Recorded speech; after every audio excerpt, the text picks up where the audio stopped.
আসসালামু আলাইকুম ওরহমতুল্লাহি ওবারাকাতুহ। আলহামদুলিল্লাহ। সম্মানিত দিনী ভাই ও বোনেরা, আজকের এই গুরুত্বপূর্ণ ভিডিওটি যে যেখান থেকে দেখছেন এবং শুনছেন সবাইকেই আন্তরিক মোবারকবাদ। আজ আমি আপনাদেরকে শিখাতে চাই আয়াতুল কুরসি পড়ে শেওড়া গাছের শিকড়ের উপরে ফু দিলে কি হয়। আবারও বলছি, আজকের আলোচনার বিষয়বস্তু হচ্ছে আয়াতুল কুরসি পড়ে শেওড়া গাছে ফু দিলে কি হয়। বিস্তারিত জানার জন্য আর এই দামি আমলটা শিখে রাখার জন্য সম্পূর্ণ ভিডিওটি দেখার অনুরোধ থাকবে। আর প্রতিদিন ইসলামিক নতুন নতুন ভিডিও সবার আগে দেখতে আপনার পর্যন্ত পৌঁছাতে আমাদের এই ছোট্ট চ্যানেলটি সাবস্ক্রাইব করার অনুরোধ থাকবে।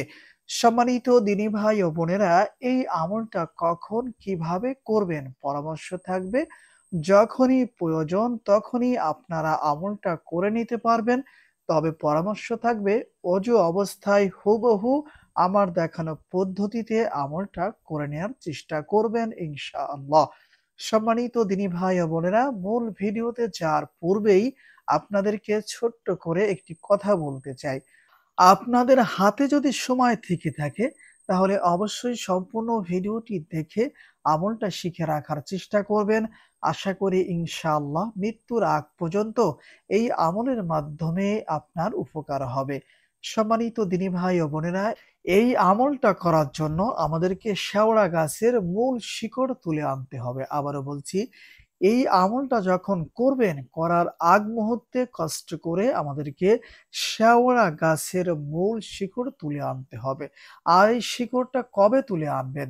সম্মানিত দিনী ভাই ও বোনেরা, পরামর্শ থাকবে বৃহস্পতিবারে এই মূল শিকড় আপনাকে তুলে আনতে হবে। যে কোনো সময় তুলে আনতে পারবেন, কোনো সমস্যা নেই। শিকড় তুলে আনার পরে এই দিনের মধ্যে আপনাকে আমলটা কমপ্লিট করে নিতে হবে। ধরে নিন আমি শেওড়া গাছের মূল শিকড় তুলে নিয়ে আসছি। এটা কিন্তু শিকড় না, আপনারা দেখতে পাচ্ছেন। এটা হচ্ছে মোবাইলের একটা পয়েন্ট। সম্মানিত তিনি ভাই ও বোনেরা, আর যদি কোনো ব্যক্তি শেওড়া গাছ না চিনে থাকেন তাহলে অবশ্যই আমাকে কমেন্টস করে জানাবেন। আমি চেষ্টা করবো ইনশাআল্লাহ আপনাদেরকে সাথে নিয়ে লাইভ ভিডিওর মাধ্যমে এই গাছটা দেখানোর জন্য। সম্মানিত দিনী ভাই ও বোনেরা, ধরে নিন কিছু সময়ের জন্য যে এইটা শেওড়া গাছ। আমি শেওড়া গাছের মূল শিকড় থেকে এক কর পরিমাণ শিকড় কেটে নিয়েছি। সেম আপনারাও আমার মতো করে শেওড়া গাছের শিকড় তুলে আনবেন। এরপরে সেই শিকড় থেকে এক কর পরিমাণ শিকড় কেটে নিবেন। যেই কয় পিস আপনার প্রয়োজন আপনি সেই কয় পিস কেটে নিবেন। আর এরপরে আমলটা শুরু করবেন। সম্মানিত দিদি ভাই ও বোনেরা, আপনারা যদি ৪ পিসের প্রয়োজন হয় আপনি ৪ পিস নিবেন। আপনারা যদি ৮ পিসের প্রয়োজন হয় আপনি ৮ পিস নিবেন। আপনার যদি এর থেকে বেশি প্রয়োজন হয় আপনি বেশি নিয়ে নিবেন। যতগুলা পিস আপনি তৈরি করবেন সবগুলা পিস আপনার হাতের তালুতে এভাবে রাখবেন। রাখার পরে সর্বপ্রথম ৩ বার ইস্তিগফার পাঠ করবেন, যেমন আস্তাগফিরুল্লাহ রাব্বি মিন কুল্লি যামবি ওয়া আতুবু ইলাইহ। সম্মানিত দিনী ভাই ও বোনেরা, অবশ্যই কিন্তু অজু অবস্থায় আমলটা করতে হবে। ৩ বার ইস্তিগফার পাঠ করবেন, আস্তাগফিরুল্লাহ রাব্বি মিন কুল্লি যামবি ওয়া আতুবু ইলাইহ। এই তওবাটি ৩ বার পাঠ করা হয়ে যাওয়ার পরে ৩ বার দুরূদ শরীফ পড়বেন। পরামর্শ থাকবে নামাজের দুরূদ শরীফ পড়ে নেয়ার জন্য, যেমন আল্লাহুম্মা সাল্লি আলা মুহাম্মাদি ওয়া আলা আলি মুহাম্মাদ কামা সাল্লাইতা আলা ইব্রাহিমা ওয়া আলা আলি ইব্রাহিম ইন্নাকা হামিদুম মাজিদ। আল্লাহুম্মা বারিক আলা মুহাম্মাদি ওয়া আলা আলি মুহাম্মাদ কামা বারাকতা আলা ইব্রাহিমা ওয়া আলা আলি ইব্রাহিম ইন্নাকা হামিদুম মাজিদ। সম্মানিত দিনী ভাই ও বোনেরা, দুরূদে ইব্রাহিম ৩ বার পাঠ করা হয়ে যাওয়ার পরে এবার আমাদেরকে বিসমিল্লাহ সহ আয়াতুল কুরসি পড়তে হবে এই নিয়মে এই পর্যন্ত, যেমন বিসমিল্লাহির রহমানির রহিম। الله لا إله إلا هو الحي القيوم لا تأخذه سنة ولا نوم লাহু মা ফিস সামাওয়াতি ওয়া মা ফিল আরদ মান যাল্লাযী ইয়াশফাউ ইনদাহু ইল্লা বিইذনিহি ইয়ালামু মা বাইনা আইদিহিম ওয়া মা খালফাহুম ওয়া লা ইউহীতুনা বিশাইইন মিন ইলমিহি ইল্লা বিমা শাআ ওয়াসি'a কুরসিয়্যুহু السماوات والأرض ولا يؤوده حفظهما وهو العلي العظيم।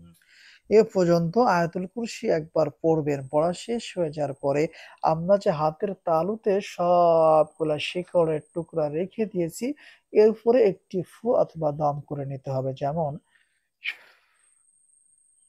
এরপরে আবার পড়বেন বিসমিল্লাহির রহমানির রহিম আল্লাহু লা ইলাহা ইল্লা হুয়াল হাইয়ুল কাইয়্যুম।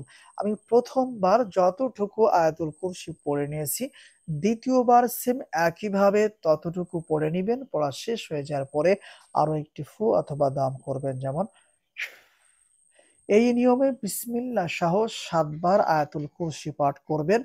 আর এই সকল শিকড়গুলোর উপরে ৭ টি ফু অথবা দম করে নিবেন। সম্মানিত দিনী ভাই ও বোনেরা, এরপরে কষ্ট করে একবার দুরূদে ইব্রাহিম সম্পূর্ণ পড়বেন।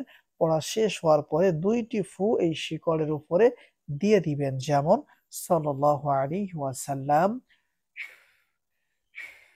এখানে আবার হয়তোবা অনেকে ভুল করতে পারেন যে, হুজুর আপনি বললেন দুরূদে ইব্রাহিম, বললেন সাল্লাল্লাহু আলাইহি ওয়াসাল্লাম।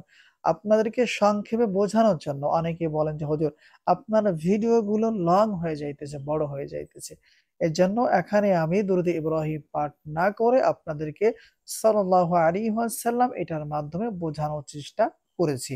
সম্মানিত দিনী ভাই ও বোনেরা, এই নিয়মে ৯ টি ফু দিয়ে এই আমলটা কমপ্লিট করে নিবেন। ধরে নিন আপনারা আমার দেখানো পদ্ধতিতে শেওড়া গাছের মূল শিকড়ের উপরে এই আমলটা করে নিয়েছেন।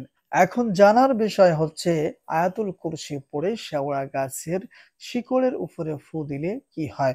সম্মানিত দিনী ভাই ও বোনেরা, এই আমলটা হচ্ছে জাদু, টুনা, কুফরি কালাম, বিলাক ম্যাজিক থেকে ঘর, বাড়ি, দোকানকে হেফাজত করার একটি সহজ উপায় বা আমল।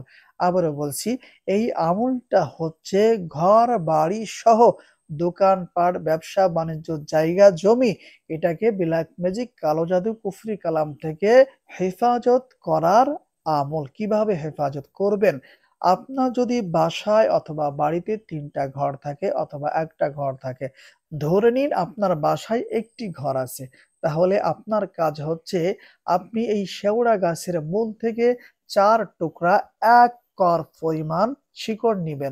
আবারও বলছি, আপনার বাড়িতে যদি একটা ঘর আপনার থেকে থাকে, তাহলে আপনি শেওড়া গাছের মূল থেকে ১ কর পরিমাণ ৪ টুকরা শিকড় নিবেন। আর এই আমলটা কমপ্লিট করবেন।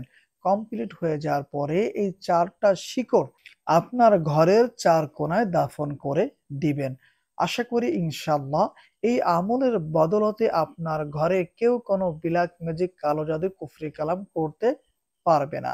আর আপনি যদি ব্যবসা-বাণিজ্য করে থাকেন, তাহলে অবশ্যই চেষ্টা করবেন এই আমলটা করার জন্য। এখন এখানে আরো একটি কথা থেকে যায়। বর্তমান সময়ে অধিকাংশ মানুষেরই ঘরবাড়ি, দোকানপাট সবকিছু পাকা হয়ে গিয়েছে। তারা কিভাবে তাদের ঘরবাড়ি, দোকানপাট, ব্যবসা-বাণিজ্য ব্ল্যাক ম্যাজিক, কালো জাদু থেকে বাঁচাবে? সম্মানিত দিনী ভাই ও বোনেরা, আপনাদেরকে অনুরোধ করব, যদি আপনাদের ঘর, বাড়ি, ব্যবসা প্রতিষ্ঠান, দোকানপাট যদি পাকা হয়ে থাকে, তাহলে অবশ্যই আপনারা এর পরের ভিডিওটি দেখে নেওয়ার চেষ্টা করবেন। আমি চেষ্টা করব ওই ভিডিওতে আপনাদের, বিশেষ করে যাদের পাকা ঘর, বাড়ি, পাকা দোকানপাট আছে, আপনাদের সমাধান দেওয়ার চেষ্টা করব ইনশাআল্লাহ। সম্মানিত দিনী ভাই ও বোনেরা, তাহলে আমরা বুঝতে পারলাম আয়াতুল কুরসি পড়ে শেওড়া গাছের শিকড়ের উপরে ফু দিয়ে সেই শিকড়গুলা যদি আমাদের ঘরের মধ্যে দাফন করে রাখতে পারি, আশা করা যায় ইনশাআল্লাহ আল্লাহ সুবহানাহু ওয়া তাআলা এই আমলের বদলতে আমাদের ঘর, ব্যবসা প্রতিষ্ঠানকে সকল প্রকার ব্ল্যাক ম্যাজিক, কালো জাদু, কুফরি কালাম থেকে হেফাজত করবেন ইনশাআল্লাহ।